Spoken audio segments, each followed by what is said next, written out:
Alright, yeah. Thanks, man. Who's gonna carry the boats and the logs?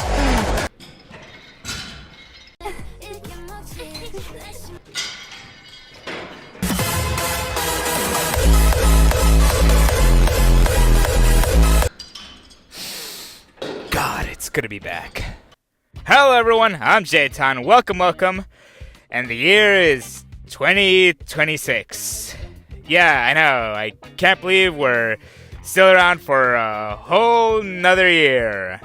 Anyway, with the new year comes the annual burst of motivation, enthusiasm, and courage for a lot of people to finally take their health seriously and start going to the gym. New year, new me, as the phrase goes. You tell yourself, this is going to be different. This is going to be your year. Your diet is going to be on point. You'll be going to the gym 4 times a week. You are going to lift heavy and do cardio at the same time. And by the time summer rolls around, you're going to have washboard abs like a Greek statue. You hype yourself up just for you to overdo it on the first day. You push yourself a little too hard, and so you take a break on the next day. No biggie. But if you're one of the strong ones, you stick to it for about a week or two, and then you slowly make it a lesser priority as the year goes on, and then by February, you tell yourself, well, I gave it a good shot. Fitness is just maybe not my thing, as you're lying in bed waiting for your 4th DoorDash order this week. This phenomenon, the yearly cycle of temporary motivation around the New Year's resolutions, is something I want to talk about and break down in this video. Now, I am no expert by any means, but I do like to act like one. Fitness and going to the gym is something I'm passionate about, and it's something that I do all the time, and though I am not an expert, nor do I claim to be one, I feel like I know enough to say something on this matter. If you're an average gym goer, you know full well of the phenomenon where every gym gets flooded and packed to the brim because people are trying to fulfill a New Year's resolution of going to the gym only for the first week of the new year. On its own, it's no big deal.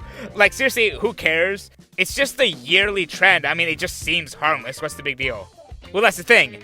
It seems harmless, but I think it goes much deeper. To explain this to someone who isn't a gym junkie like me, I kind of have to bring TikTok into this. Some of you might have remembered the whole winter arc trend that happened a couple years back.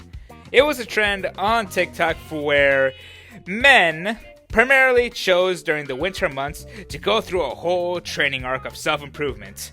And it wasn't just self-improvement in the whole physical training arc kind of sense. It was improvement overall, whether it was like career-wise, business-wise, or whatever. It was just trying to get men off of their asses and get their shit together and try to improve their own lives, okay? On paper, it sounds nothing but good things.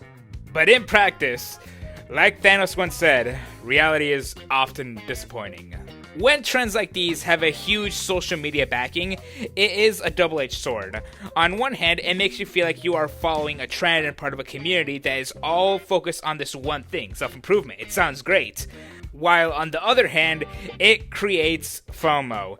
It makes it so that way there's only a limited time in the beginning for everyone to jump in on the bandwagon, post all their photos about this is going to be the before, and then 6 months down the line, you will see the after. It makes it so that way there is only a small window to contribute and feel like you're actually doing it with everyone else. And with anything that involves social media, there will always be that sense of comparison, that someone is always doing better than you. Someone is dieting better, someone is training harder, they're just always a bigger fish. And that is just always a deterrent to have people actually follow through and have it not just be a trend. When the whole goal is to look after yourself and have self-improvements, discipline, lock the fuck in, comparison is the worst thing you can throw into that equation. And that very often leads into having too high of expectations. The people who are following this trend or who will start the winter arc or whatever are the same kind of people that have most likely never done recreational exercise in their lives and are just basically throwing themselves in the deep end, unprepared for what it actually takes to meet their goals, and they have too ambitious goals to begin with. They say things like they want to get in better shape, but what does that actually mean? Do they want to lose weight or do they want to gain muscle? Are they lifting weights because they want to get stronger or do they want to train for conditioning? And alongside training and cardio, are they also going to be looking after their diet? I know it sounds like I just threw a whole shopping list that you need to do of prerequisites before you even set foot in the gym, but you at least just gotta keep these things in mind for what you actually want to achieve with the New Year's resolution of, I'm gonna get into better shape. And here lies the problem. With the people who are going to try to commit to the New Year's resolution of getting in shape, they're just unknowingly throwing themselves into the deep end without a game plan, with unrealistic expectations, and when they try to actually do such dramatic changes to their lifestyle, they just realize that it's just unsustainable for them. They are just average people with average lives, and they just are too hard focused on trying to make dramatic changes to their lifestyle because that is just what they see all the time. What people should focus on is try to figure out what works for you. What small incremental changes are sustainable for you, and what can you stick to long term? If you've never done a push-up before, what makes you think you can do the One Punch Man challenge for 30 days straight? Okay, so is that it? That these trends are pretty much pointless and that no one should really bother trying to self-improve themselves because no one follows through. No, that's not at all what I'm saying. I have to give credit where credit is due because these trends are at least getting people started on that journey of self-improvement. Whether you get started on bettering yourself because of a trend, a challenge, or a genuine sense of wanting to improve your own life, it doesn't matter because you got started. That alone is very admirable. And after that, all it really takes is just the dedication and discipline to just keep going when things get tough. If you were someone who was starting this year off with wanting to get into fitness and go to the gym for the first time, don't let anyone stop you. Don't be intimidated about you feeling like being a newbie. No one really cares. Everyone is just there to do their own thing. And I'm going to close this video off with a list of gym archetypes you would most likely see if you ever go to the gym. Originally, this was going to be like a types of people at the gym type video. But then the new year rolled around and I kind of felt like it went hand in hand. So, let's get started. First, we're starting off with the average gym goer. These are just typical people who just go to the gym. They're very recognizable because they just wear the casual gym outfit, sweatpants, sweatshirt, whatever, headphones, earbuds. They always bring a bag with them. And their water bottle always acts as a guard dog defending whatever gym equipment they're using whenever they go to the bathroom or whenever they go to wipe down the machine. And they know the gym etiquette like the back of their hand. They are the chillest people and they just keep to themselves mostly. This next one might seem a little sus for me to bring this up, but teenagers. If your gym is in a neighborhood or in a very densely populated area, just know that around the afternoon hours, the gym is going to be filled to the brim with teenagers, okay? It's just undeniable.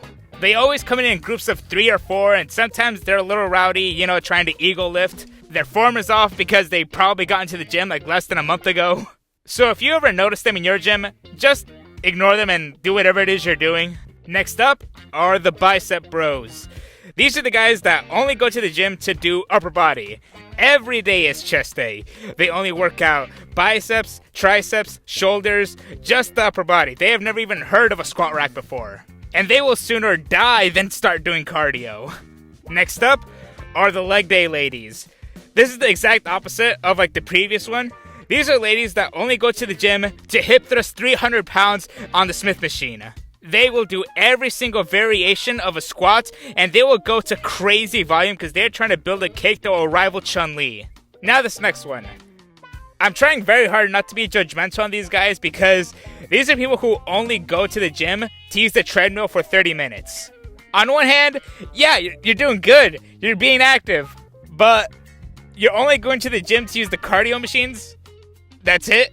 Sometimes they'll shake it up by going on the elliptical, or if they want to push themselves, they'll use a Stairmaster. But for them, cardio all the way.